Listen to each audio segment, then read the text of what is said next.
대선 판도를 뒤흔들 만한 큰 사건이 있었습니다. 이재명 후보의 사법 리스크가 재점화된 건데요.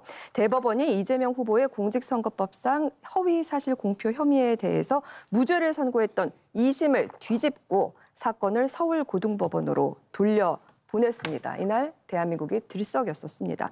민주당에서는 이와 같은 결과 예상했던 일이었습니까? 전혀 예상하지 못했고요. 지금 이제 다만 그 징후라고 할까요? 그 징조 현상들은 좀 있었죠. 왜 그러면 조희대 대법원장이 이 재판에 있어서 이제 속도전을 냈단 말이죠. 우리가 입법, 사법, 행정을 얘기할 때 입법부는 이제 법을 만들어서 길을 내는 거고 그 길을 따라가는 것이 행정이고 그 길을 잘 걸었는지 못 갔는지를 판단하는 것이 사법부란 말이죠. 그렇기 때문에 사법부는 신중한 재판을 하는 거예요. 시간을 충분히 두고.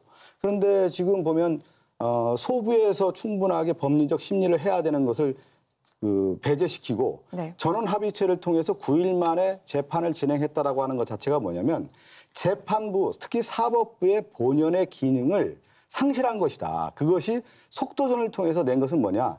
이번 대선에서 결국은 조희대 대법원이 정치에 개입한 거고 대선 개입했다라고 하는 것이 이번에 가장 큰 대선의 이제 특징이라고 할 수가 있는 건데 저는 이것은 국민들이 납득하실 수 없다고 보고요. 또 하나는 뭐냐면 이미 대통령 선거 과정에 들어가 있고 후보 등록이 돼 있고 공당 민주당의 후보로서 이재명 후보가 89.77%라고 하는 어마어마한 지지율을 받고 이렇게 후보가 된 상태에서 그것도 윤석열 정권의 검찰한 무도한 기소와 수사가 이루어지고 그것이 온 국민에게 다 드러난 거 아니겠습니까? 그런 상태에서 사법부가 옥죄기 위해서 이러한 정책 개입에 의한 사법부 판단이라고 하는 부분에 대해서는 오히려 민주주의의 가장 기본 원리라고 하는 국민에게 선택권을 줄 수 있는 그 권한을 오히려 빼앗는 것이다. 네. 주권 재민의 원리를 빼앗는 거기 때문에 저는 사법부의 이런 정치 개입에 대해서는 국민들의 분노가 더욱더 커질 거라고 봅니다. 네.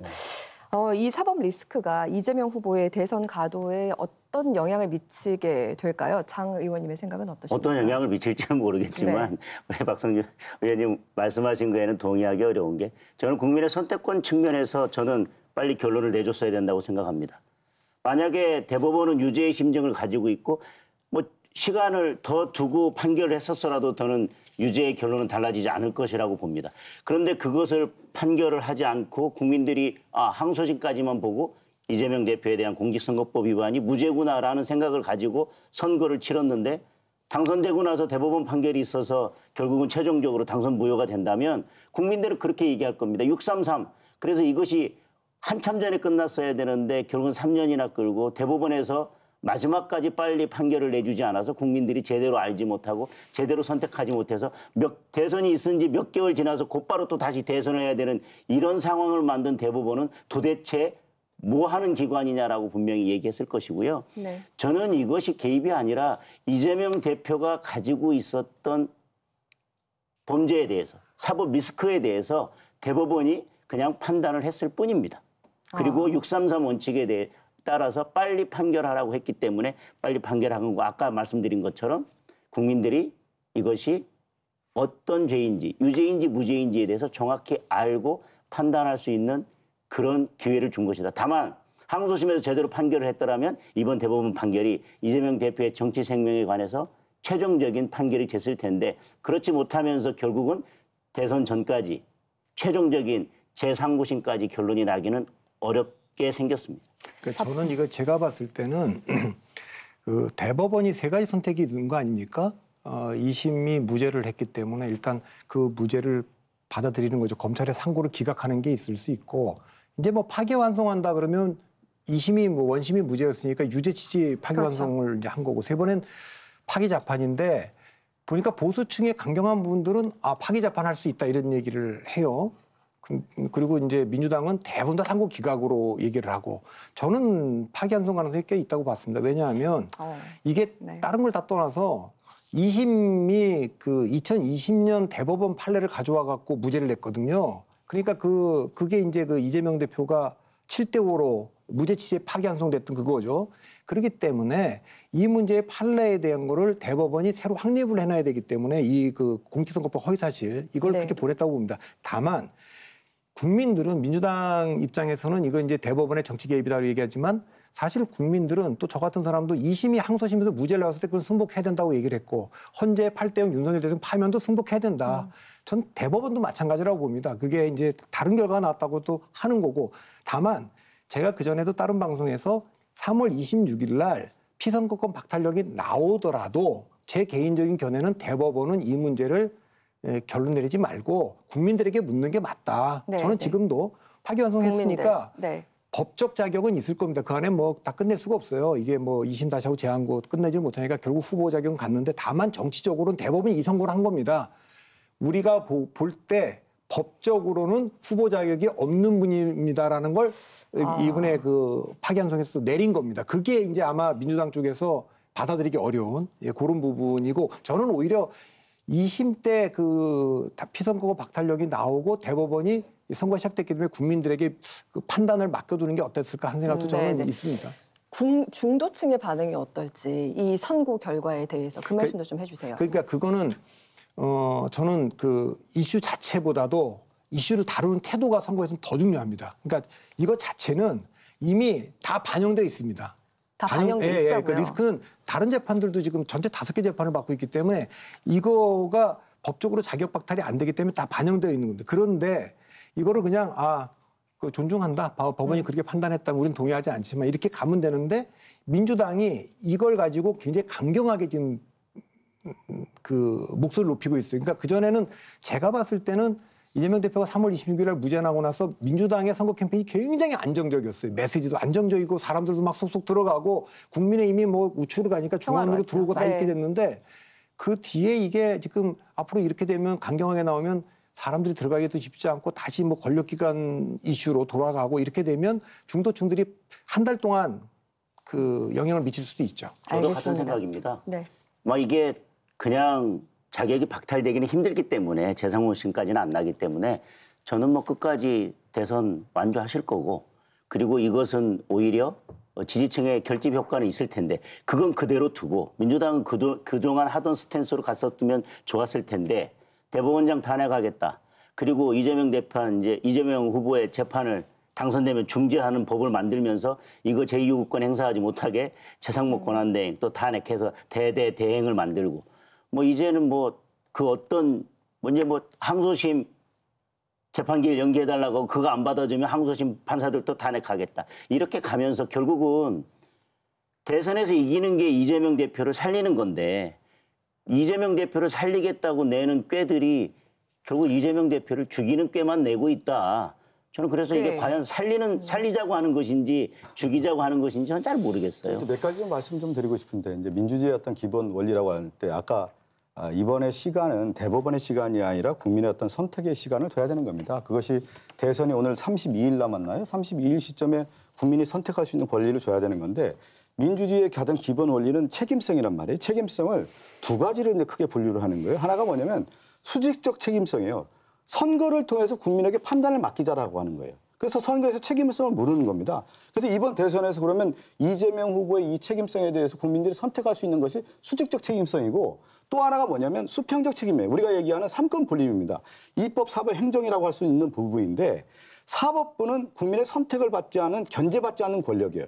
이 권력이 자신의 권력, 자의적 판단에 의해서 법을 적용한다고 하면 이것은 상당히 문제가 되기 때문에 그래서 정치의 사법과 법관에 의한 통치가 가장 큰 문제라고 하는 부분이 있는 건데 이번에 대법원이 정치에 본격적인 개입했다는 거. 그것이 9일 만에 소부도 거치지 않고 전원 합의체에서 했는데 지금 얘기 나오는 거 보면 대법관들이 자료를 하나도 안 봤다는 거 아니겠습니까? 6만 페이지, 7만 페이지라고 하는 부분에 대해서. 그리고 아니 저 이해를 해보십시오.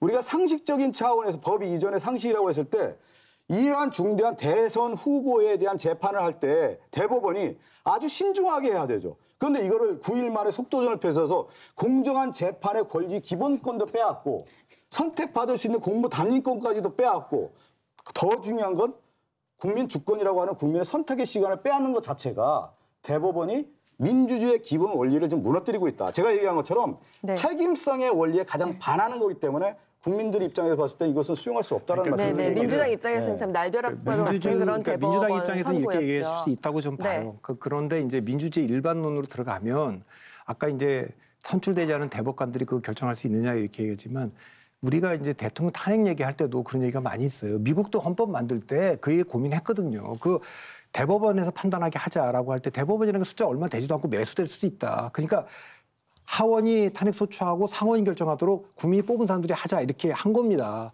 우리도 지금 헌법재판관들이 하잖아요. 9명이 한다고요. 네. 국민들이 뽑은 거를 대통령을 국민이 뽑은 국회가 탄핵 소추했는데 9명이 할 수 있느냐? 근데 이제 그렇게 하자고 민주주의가 그렇게 하는 나라도 있죠. 그렇게 한 거고. 네. 자, 그렇기 때문에 이 문제와 관련된 거는 이제 민주주의 전반적인 얘기를 다 나눠야 되기 때문에 그거 할 때 다른 데도 6개월 안에 해야 되는데 뭐 2달 안에 다, 2-3달 안에 다 대통령도 했으니까 저는 네. 그 점은 그냥 받아들이고 가는 게. 저도 네, 네. 똑같이 목소리 높아지셨는데 저는 그 정도 비판할 수는 있다고 생각합니다. 저희가 준비한 말로써. 영상이 하나 있어서 네네. 먼저 이걸 보고 계속해서 이야기를 이어가도록 하겠습니다. 대법원 선고 직후 민주당은 이례적으로 이 사건만 신속히 법원이 처리했다라는 점에서 반발하고 있습니다. 영상 함께 보시죠. 희대의 졸속 정치 재판이자 대선 개입이고 칼테러와 계엄으로 못 죽인 이재명을 사법살인으로 제거해 국힘 무투표 당선을 만들려는 법원 쿠데타이자 사법테러란 비판이 나오는 것 아닙니까? 윤석열 1차 내란, 한덕수 최상목 2차 내란, 조희대 3차 내란이라는 지적을 반박할 수 있습니까? 네, 사법 쿠데타라고 강하게 반발하고 있습니다. 급기야 민주당 초선 의원들은 조희대 대법원장 탄핵도 논의했다라는 말이 있었는데 오늘 긴급의원총회에서 그 대법원장 탄핵 추진은 일단 보류됐지만 이런 민주당의 대응에 대해서 어떻게 보세요? 기승전 내란으로 가시니까 뭐 그런데 아까 목소리 높이시고 아니 저는 뭐 그 정도 비판을 할 수 있습니다. 그런데 거기에 더 나가서 뭐 탄핵하고 뭐 그다음에 이제 3종 세트 있지 않습니까? 탄핵하고 청문회하고 국정조사하고 탄핵하고 청문회하고 국정조사. 그러니까 다시 말하면 국회법이나 법에서 할 수 있는 상상할 수 있는 그리고 법에서 찾아낼 수 있는 모든 조치들을 늘 민주당은 하고 있습니다. 그런데 과연 그것이 국민들에게 다가올 것이냐. 어쩌면 사법부 중에서 그 객관성, 정치적 중립성으로 인해서는 가장 의심받는 구성 자체가 그럴 수밖에 없는 게 헌법재판소입니다. 그 결정에 대해서는 전부 다 환영한다. 그거에 대해서 비판하면 니들 내란 동조 세력이라고 말하셨던 분들이 이제 대법원은 그보다는 훨씬 더 정치적 중립성이 있는데 그 결정에 대해서는 그 판결에 대해서는 이것도 내란의 동조 세력이다라고 이야기하면 뭐 이래도 동조 세력. 그러니까 헌재는 맞는 결정이고 그거 비판하면 동조 세력. 네. 대법원은 이렇게 판결했으니까 대법원이 동조 세력. 그냥 기승전 내란 동조 세력이에요. 그리고 거기에 대해서 탄핵, 청문회, 국정조사. 이건 결국은 네. 민심에서 멀어지는 길이에요. 네. 아니 저는 이제 뭐 장동영 의원도 이제 소리 높여서 그렇게 얘기할 수가 있다고 보는데 한번 보자고요. 우리나라 헌정사에서 윤석열 정권의 이 비상계엄 국회를 침탈하고요.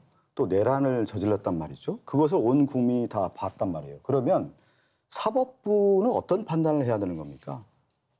민주주의라고 하는 부분에 있어 아까 얘기한 권력 분립의 원리가 있다고 하면은 분명히 사법부의 입장이 있어야 되는 것이죠. 이 내란은 잘못됐다라고 하는 것을 국민 앞에 선언을 해줘야 되는 거 아니겠습니까? 그것이 헌법기관으로서의 어떤 가치를 하는 것인데 윤석열의 내란과 비상계엄에 대해서는 입 닫고 있고 이 대선이 지금 열차가 지금 진행되는 와중에 대법원이 대선에 직접 플레이어로 뛰는 그런 형태가 됐다라고 볼 수가 있는 것이죠. 뭐냐면 대선 후보들의 경쟁이 아니라 사법부가 이 대선의 한복판에 들어와서 플레이어로 작용을 하는 그 플레이는 어떠냐면 심판과 선수의 역할을 같이 하는 그런 형태가 됐다라고 하는 부분에 대해서 국민이 어떻게 용납하겠어요? 그러니까 여기는 뭐냐면 비상계엄에 대한 것은 법원이 가면 헌법재판소가 대통령 파면으로 책임을 물었고 지금 내란 혐의에 대해서는 지금 법원이 재판을 하고 있는 겁니다.